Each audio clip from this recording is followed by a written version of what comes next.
Ya, makasih Mas Nur. Assalamualaikum dan selamat sore teman-teman Salam. semua. Saya izin menyapa dulu. Ada Bang Fahri Hamzah ya, pimpinan Partai Gelora, Bang Sultan, kemudian juga Prof. Azumardi ini senior saya. Izin Prof, tadi saya belakangan karena masih di jalan.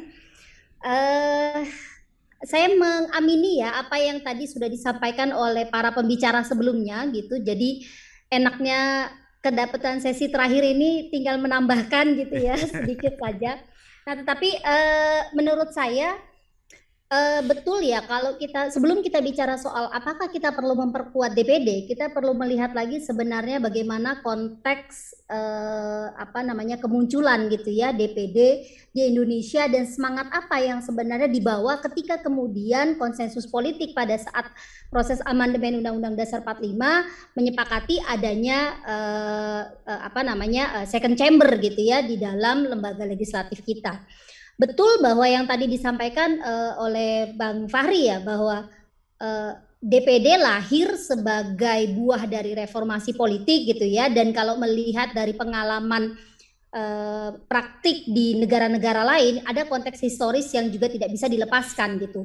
Nah, tetapi satu yang tadi apa namanya masih luput gitu ya dibahas adalah kita juga perlu mengingat ketika kemudian gagasan soal penguatan bicameralism di Indonesia ini muncul di awal-awal reformasi, ini kan juga sejalan dengan munculnya gagasan mengenai federalisme gitu ya. Ketika kita berdiskusi gitu bahwa akan seperti apa desain sistem politik kita gitu ya pasca reformasi 1998 gitu. Nah, dengan latar belakang itu, gagasan munculnya DPD juga tidak bisa dilepaskan dari persoalan representasi politik yang memang absen gitu ya, ada tetapi tidak ada gitu ya, ada lembaganya tetapi tiada fungsinya. Tadi dibilang sama Prof. Azumardi, ya kalau ngomongin DPR dia hanya sebagai apa namanya lembaga stempel gitu ya, kerjanya 4D gitu, datang, duduk, diam, dapat duit gitu. Nah, dalam konteks itu DPD kemudian dihadirkan dengan maksud memperkuat keterwakilan masyarakat di dalam proses pembuatan kebijakan di tingkat pusat. Jadi dalam konteks itu kita bisa bilang semangat awal dimunculkannya DPD adalah penguatan representasi politik gitu. Jadi kalau ngomongin first thing first-nya adalah penguatan representasi politik. Dan yang kedua, karena memang konteks sentralisme Orde Baru yang begitu kuat, kemunculan DPD menjadi penting untuk menjembatani sekaligus juga mengatasi kesenjangan antara pusat dan daerah gitu ya, agar ada sinergi. Sentralisme itu bisa kita kikis gitu.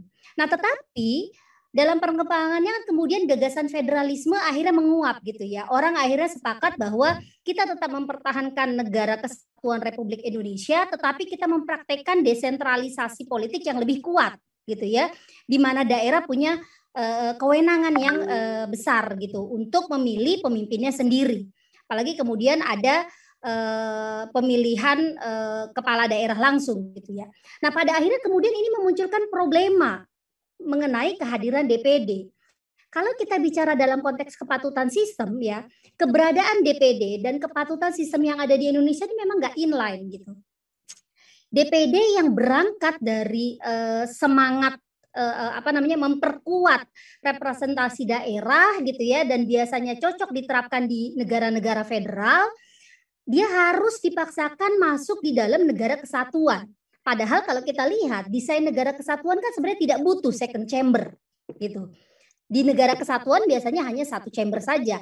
Betul bahwa Inggris dengan negara kesatuan dia tetap menerapkan bicameralism. Tetapi kita perlu lihat juga gitu ya bahwa model weak bicameralism ya, bicameralisme yang lemah karena kewenangan House of Commons itu jadi lebih besar ketimbang House of Lords, ini kan dipertahankan semata-mata sebenarnya karena faktor historis gitu ya. Secara politik kalau kita lihat, keberadaan House of Lords itu semakin lemah perannya dan dia lebih batas simbol warisan sejarah. Ini juga misalnya kita lihat bagaimana Inggris mempertahankan model monarki konstitusional. Secara apa namanya konstitusi ya hitam di atas putih misalnya, seorang raja atau ratu itu bisa membubarkan parlemen. tetapi kan ada gentleman agreement gitu ya.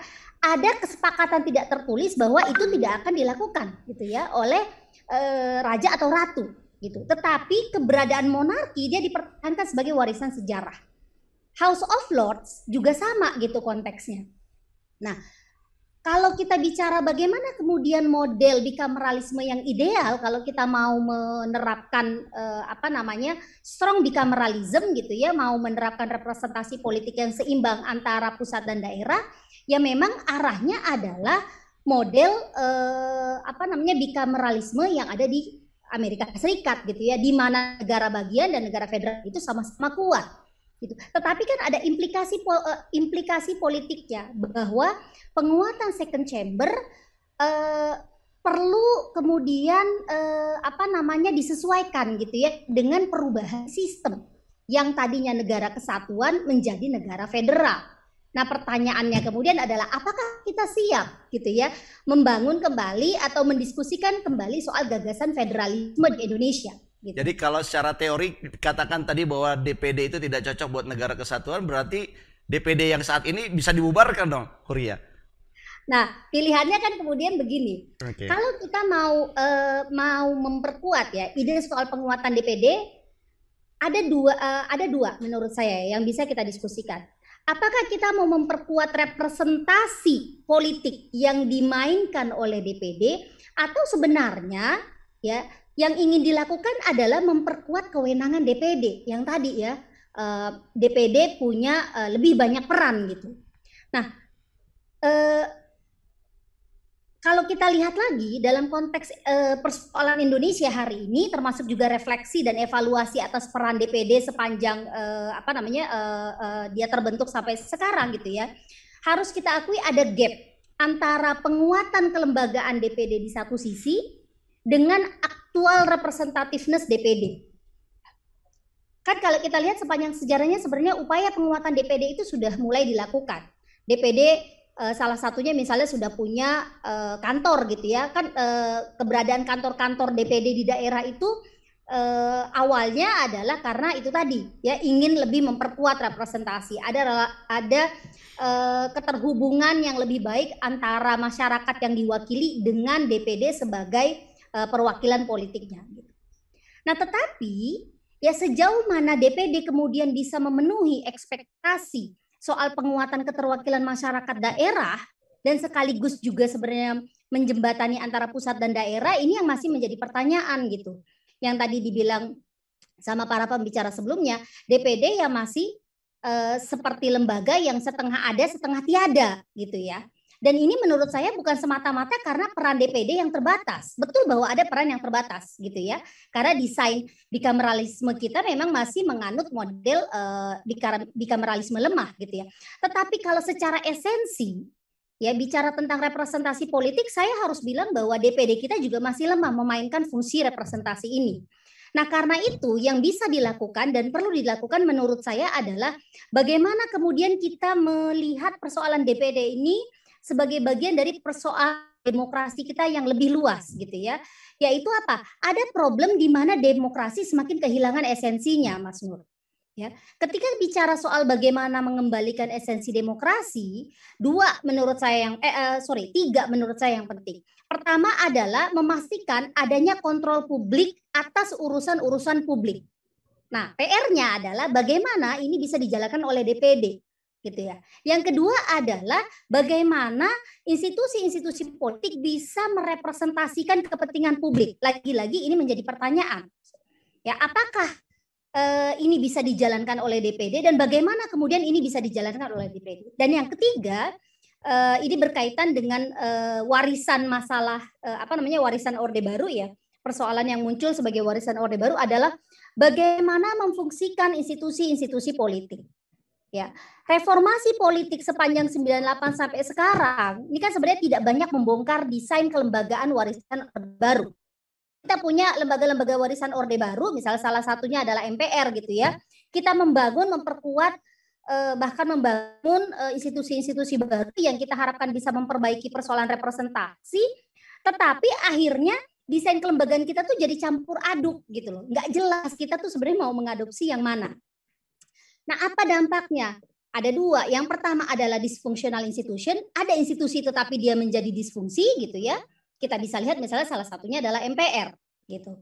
Tetap ada tetapi dia tidak berfungsi. Bahkan kalau kita lihat partai politik misalnya ya, partai politik atau lembaga legislatif saja dia tetap ada apa namanya reformasi politik yang dilakukan gitu ya secara regulasi, ada penguatan regulasinya, kemudian juga ada reformasi internal yang dilakukan, tetapi tidak cukup banyak mengubah sebenarnya gitu ya karakter organisasi-organisasi politik di Indonesia. Akhirnya yang ada adalah weak political institution. Gitu ya. Kita punya partai-partai tapi lemah. Kenapa bisa bilang partai itu lemah? Ya karena mereka bisa dibilang hanya hadir pada saat pemilu. Kita nggak punya tuh yang namanya party ID gitu ya. Nah, pada akhirnya juga kemudian ketika kita ada lembaga seperti DPD, ya DPD akhirnya hanya menjadi kendaraan sebenarnya untuk para politisi gitu ya untuk masuk ke dalam institusi-institusi politik. Makanya nggak heran banyak orang-orang yang punya afiliasi dengan partai gitu ya atau bekas orang partai gitu akhirnya banyak mengisi ruang-ruang DPD gitu. Nah, ini yang menurut saya perlu dijawab gitu ya sebelum kita bicara apakah perlu memperkuat DPD. Kalau pilihannya adalah memperkuat representasi atau memperkuat kewenangan, menurut saya yang perlu dilakukan saat ini adalah memperkuat representasi politik DPD, bukan memperkuat kewenangan DPD secara kelembagaan. Karena nanti implikasinya ada pada desain federalisme yang perlu kita diskusikan ulang gitu ya. Apakah ini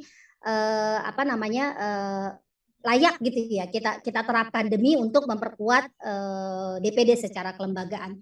Nah terakhir sekali Mas saya ingin menyambung juga gitu karena tadi Prof Azumardi juga sempat menyinggung ya soal pilkada langsung gitu ya dan persoalan problema-problema yang muncul pada saat pilkada langsung.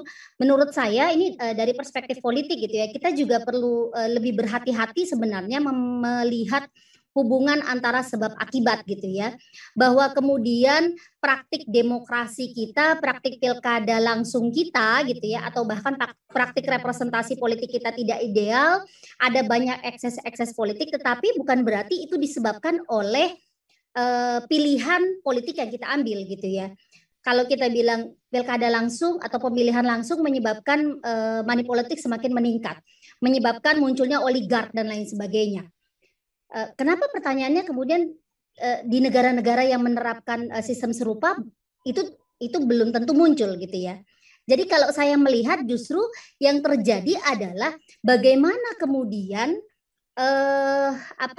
kekuatan-kekuatan politik lama gitu ya, aktor-aktor lama yang menggunakan mekanisme demokrasi, instrumen-instrumen demokrasi untuk memasukkan agenda-agenda yang non demokratis gitu. Jadi lebih persoalannya ke situ sebenarnya perilaku aktornya gitu ya, tetapi bukan disebabkan oleh desain pemilihan langsungnya gitu. Nanti lebih bahaya lagi menurut saya gini, kalau kita mau mencegah kerusakan tetapi kemudian memunculkan kerusakan baru gitu ya, kita mengembalikan pilkada jadi pilkada tidak langsung, kesempatan masyarakat untuk terlibat di dalam public affairs gitu itu malah menjadi semakin hilang gitu. Dan kita sudah pernah mengalami masa itu ya di era Orde Baru gitu ketika masyarakat tidak punya peran sama sekali untuk berpartisipasi di dalam proses pembuatan kebijakan publik maupun juga proses legislasi.